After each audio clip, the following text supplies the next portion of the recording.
Hello friends, welcome to your favourite channel the studious. मैं अंकित आपका स्वागत करता हूं। आज हम लोग बात करने वाले हैं मिडिवल हिस्ट्री में the rise of Mughal empire. जी हां, फर्स्ट बैटल ऑफ पानीपत 1526 और बाबर के बारे में। इसके पहले हम लोगों ने दिल्ली सल्तनत को डिटेल में डिस्कस किया मिडिवल हिस्ट्री में, इंपॉर्टेंट क्वेश्चंस के साथ ही साथ एंशिएंट हिस्ट्री भी डिस्कस की हुई है। और रोड टू इंडिपेंडेंस में इंडियन इंडिपेंडेंस के बारे में भी डिटेल में डिस्कशन है, जाकर उसे देख लीजिए क्योंकि ये बहुत इंपॉर्टेंट है आपके सिविल सर्विसेज और आपके बोर्ड एग्जामिनेशन के पॉइंट ऑफ व्यू से।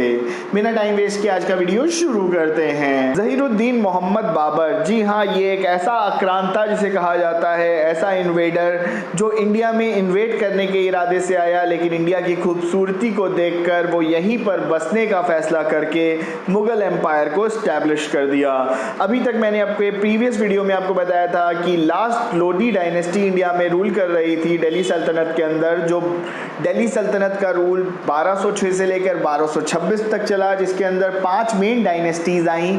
इनमें से लोधी डायनेस्टी लास्ट है और इसके last ruler Ibrahim Lodhi India में थे। इंडिया में जो रूल था वो बहुत अच्छा नहीं चल रहा था क्योंकि इब्राहिम लोधी वीक रूलर थे और इनकी वीकनेस का पता धीरे धीरे सबको पड़ गया था क्योंकि राणा सांगा ने इन्हें बैटल में हरा दिया था। और इसी मौके को तलाश करते हुए दौलत खान लोधी और इनके एक और अंकल जिनका नाम था आलम खान, इन लोगों ने एक प्लान बनाया। बाबर का नाम इन लोगों ने काफ़ी सुन रखा था कि बाबर बहुत ही क्रूएल रूलर है और वो आकर अटैक करेगा और इंडिया को निस्तोनाबूद करके लोधी डायनेस्टी को फिनिश कर देगा, और जब वो अपने जेम्स एंड ज्वेलरी लेके लौटेगा तो इंडिया में ये लोग काबिज हो जाएंगे। आगे बढ़ने से पहले थोड़ा सा बाबर के बारे में जानना ज़रूरी है। बाबर का जन्म मॉडर्न डे जो उज़्बेकिस्तान है वहाँ पर हुआ और इनके फादर जो थे एक आमिर थे, यानी कि एक रूलर थे, लेकिन इनकी जल्दी डेथ होने के कारण से इनके जो चाचा थे उन्होंने किंगडम पे कैप्चर कर लिया। बाबर ने एक छोटी सी आर्मी इकट्ठा करी और अपने चाचा को हराकर फरगना में अपना किंगडम स्टैब्लिश किया।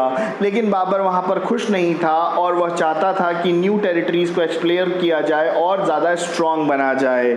इसी वजह से जब बाबर को ये इनविटेशन मिला कि क्यों ना आप इंडिया में आइए और इंडिया में अटैक करिए, उसने इंडिया के बारे में बहुत कुछ सुन रखा था और वह जानता था इंडिया एक सोने की चिड़िया है और अपने आप को तैमूर लंग का वंशज मानता था और साथ ही साथ मानता था कि चंगेज़ खान की फैमिली से भी वो बिलोंग करता है। इसी वजह से बाबर चाहता था कि वो इंडिया में आए, अटैक करे और इंडिया को पूरी तरह से निस्तोनाबूद कर दे। शुरू में जब वो इंडिया में आना चाहता था तो वो अटैक करके जेम्स एंड ज्वेलरीज लेने के मकसद से आना चाहता था, लेकिन वह यहाँ पे किंगडम स्टैब्लिश करने के मकसद से नहीं आना चाहता था। जब उसे ये इनविटेशन मिला तो उसे लगा कि क्यों ना इंडिया में इन्वेट किया जाए, मेरे कुछ दोस्त वहाँ पे पहले से ही बन गए हैं जो दौलत खान लोधी और आलम खान के नाम से, और वो उनकी मदद करेंगे। जब बाबर ने ये फैसला कर लिया और वह पानीपत की तरफ बढ़ चला, तब दौलत खान लोधी और आलम खान ने उसकी छोटी सी आर्मी देखकर उसको मदद करने से इनकार कर दिया। बाबर केवल 10,000 सैनिकों की आर्मी लेकर आया था और दौलत खान लोधी और आलम खान को लगा कि इब्राहिम लोधी के पास तो 1 लाख पैदल सैनिकों की आर्मी है और 10,000 हाथी घोड़े हैं उसके पास, और उसको तो ये आर्मी छोटी सी हरा नहीं पाएगी और एक ही दिन में बाबर की हार निश्चित है। इसलिए उन लोगों ने बाबर की मदद करने से इनकार कर दिया और कहा कि नहीं, हम आपसे कोई मदद नहीं कर सकते। अब बाबर इनके आश्वासन में इंडिया आ तो गया लेकिन वह बुरी तरह से फंस चुका था। लेकिन बाबर ने हार नहीं मानी और उसने सोचा जब इतनी दूर आए हैं तो बिना लड़े तो वापस नहीं जाएंगे, देखते हैं क्या होता है, किस आर्मी को हम लोग फेस कर पाते हैं कि नहीं। बाबर के पास एक बहुत बड़ा एडवांटेज था जो किसी को नहीं मालूम था। बाबर अब नई तोपें लेकर आया था जो अभी तक इंडिया में कभी भी लड़ाइयों में यूज़ नहीं हुई थी। जी हाँ, कैनन्स यानी तोप वो लेकर आया था और उसके साथ 2 बहुत ही बड़े तोपची, जी हाँ, जो बहुत ही ज़्यादा बाबर के सक्सेस में इन्वॉल्व रहे हैं, जिनका नाम था उस्ताद अली और मुस्तफ़ा अली। ये 2 बहुत ही नामी तोपची हुए जो बाबर के साथ थे। ये तोप लेकर आया था और इसके बारे में कोई नहीं जानता था। बाबर ने सबसे पहले तुगलमा पद्धति यानी कि तुगलमा टैक्टिक लगाया इंडिया के अंदर, जहां पर उसने आर्मी को अपने छोटे छोटे पार्ट्स में डिवाइड किया, left, right, centre, centre forward, backwards. मतलब उसने एक पूरी आर्मी को प्रॉपर वे में सुनियोजित तरीके से तोड़कर अलग अलग वे में लड़ने के लिए अलग अलग संगठन बनाए, जिसे कहते हैं। उसे तुगलमा टेक्निक या तुगलमा पद्धति के नाम से भी जाना जाता है, एग्जाम्स में क्वेश्चन पूछा जाता है। और उसने एक और बहुत ही इंपॉर्टेंट चाल चली, उसने आसपास के एरियाज में गड्ढे खुदवा दिए। जी हाँ, क्योंकि मालूम था बाबर को कि बाबर की आर्मी छोटी है और इब्राहिम लोदी की आर्मी बहुत बड़ी है, तो उसने सोचा कि साइड से अगर इब्राहिम लोदी अटैक करेगा तो उसे संभालना मुश्किल हो जाएगा। इसीलिए उसने राइट साइड और लेफ्ट साइड दोनों साइड पे बड़े बड़े गड्ढे खुदवाकर वहां पर उसे पेड़ पत्ती से ढक दिया।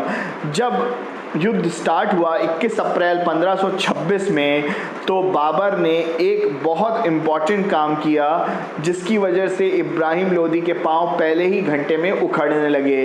बाबर ने तोपों का इस्तेमाल किया और ये तोप जो थी ये भारतवासियों के लिए नई थी, और साथ ही साथ उसके गड्ढों में लोग गिर गिर के मर रहे थे, सैनिक मर रहे थे।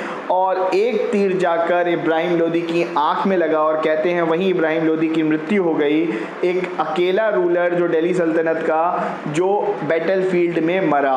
बाबर की जीत हुई और बाबर अपनी आर्मी के साथ सेलिब्रेट कर रहा था, लेकिन अब तक बाबर का मन बदल चुका था। जी हाँ, बाबर यहाँ से सोने चांदी जवाहरात लेकर वापस जाने के मूड में नहीं था, क्योंकि यहाँ उसे धोखा मिल गया था और उसे लगा कि मुझे अब यहीं पर रह के अपने आप को और ज़्यादा स्ट्रॉन्ग करना है और ज़्यादा अपने आप को बड़ा करके दिखाना है। तो इसने अपने सोल्जर्स को एक बहुत ही बढ़िया और इमोशनल स्पीच दी। आपको मालूम है इसके सारे सोल्जर्स वॉर वेरी हो गए थे। जी हाँ, युद्ध से थक गए थे काफ़ी, क्योंकि काफ़ी लंबा समय ये लोग तय करके आए थे। साथ ही साथ अफ़गानिस्तान और इस एरिया से आने के कारण से ठंडे एरिया में से आ रहे थे और बहुत ज़्यादा पेड़ पौधे, गुलिस्तान, इन सब की आदत थी। लेकिन यहाँ पर इंडिया में तो ऐसा कुछ भी नहीं था। इसी वजह से बाबर ने अपनी आर्मी को सबसे पहले इमोशनली ब्लैकमेल किया, जिसे कहते हैं। और बाबर जो था वो बहुत ही ग्रेट ओरेटर था। ओरेटर मतलब उसकी बोली की शैली, भाषण शैली बहुत अच्छी थी और लोग उसके कायल हो जाते थे।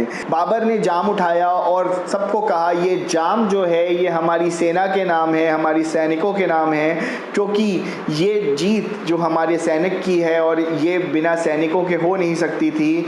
और उसने अपने लब्बो लबाब से लोगों को अपने चाशनी में डुबो दिया और उन्हें कन्विंस कर लिया कि नहीं वो इंडिया में रहे। उसने कहा कि मैं तो इंडिया में रहना चाहता हूं, लेकिन मेरी अगर आर्मी चाहती है कि वो वापस चलूं तो मैं वापस चलूंगा, लेकिन अगर मुझे मौका दो तो मैं इस जगह को काबुल की तरह खूबसूरत बना दूंगा। तो ये सब सुनकर आर्मी को लगा कि मेरी इतनी इज्जत हो रही है, हमारी इतनी इज्जत हो रही है, तो हम क्यों ना बाबर की मान कर यहाँ रुक जाएं। अब बाबर यहाँ पर रुक गया और अपने किंगडम को कंसोलिडेट करने लगा। जी हाँ, मुगल एम्पायर की नींव यहाँ पर 1526 में पड़ गई और बाबर ने बहुत सारे गार्डन्स, ऑर्चर्ड्स बनाए। लेकिन कहा जाता है कि बाबर का पूरा समय केवल लड़ाइयों में ही गुजरा। बाबर ने 1526 से लेकर 1530 तक यहाँ पे रूल किया और 30 में उसकी मृत्यु हो गई। कहा जाता है कि बाबर का ज़्यादातर समय केवल लड़ाइयों में गुजरा और जब उसकी मृत्यु हुई तो उसकी एक आंख और एक हाथ ही नहीं था। मतलब इतनी लड़ाइयों के कारण से वो डैमेज हो चुका था, खराब हो चुका था। सबसे पहले 1527 में एक लड़ाई हुई, बैटल ऑफ खनवा। बैटल ऑफ खनवा जो था ये बहुत ही इंपॉर्टेंट बैटल हुआ, जहाँ पर राणा सांगा ने बाहरी समझकर बाबर पर अटैक किया और वो चाहते थे कि बाबर को हराकर इंडिया से बाहर किया जाए और यहाँ पर राजपूत लोगों का राज हो। लेकिन बाबर ने इन्हें हरा दिया, राणा सांगा को, और अपना स्ट्रॉन्ग एम्पायर बनाने में आगे जुट गए। इसके बाद एक बहुत इंपॉर्टेंट बैटल ऑफ घाघरा हुआ 1529 में। जी हाँ, ये बैटल ऑफ घाघरा जो था ये अफगान्स के साथ हुआ और इसमें भी बाबर की जीत हुई और बाबर धीरे धीरे पूरे किंगडम को एक्सपैंड कर रहा था और अपने किंगडम को फैला रहा था। जी हाँ, कंसोलिडेट करने का तो बहुत समय नहीं मिला, बहुत अच्छा रूल करने का समय नहीं मिला, बस अपने किंगडम को फैला रहा था। बाबर की एक औलाद थी, एक लड़का जिसका नाम हुमायूं है, वही आप जानते हैं इसको सक्सीड भी करेगा और शेर शाह सूरी भी इसके बाद आएगा। जाएगा जो हुमायूं को हराता है बैटल ऑफ चौसा में। लेकिन उससे पहले जो हुमायूं था, बचपन से ही पढ़ने लिखने का बड़ा शौक़ था, बहुत ही अजीज़ था बाबर का, क्योंकि वही एक ऐसा था जिसे बाबर अपना सब कुछ मानता था और चाहता था कि उसके लिए अपनी जान भी दे सकूं तो वो दे दे, और शायद हुआ भी ऐसा ही। कहा जाता है एक बार हुमायूं काफ़ी बीमार पड़ गया और उसकी बचने की कोई उम्मीद नहीं थी। तभी कोई पीर बाबा आए और उन्हें बाबर से पूछा, क्या हो गया, क्यों इतने परेशान दिखाई दे रहे हो? बाबर ने कहा, मेरा पुत्र हुमायूं वो बहुत ज़्यादा बीमार है और उसके बचने की उम्मीद नहीं है, कुछ भी करिए बाबा, मेरे बच्चे को बचा लीजिए, मैं आपको सोने चांदी जो भी चाहिए मैं आपको दे दूंगा।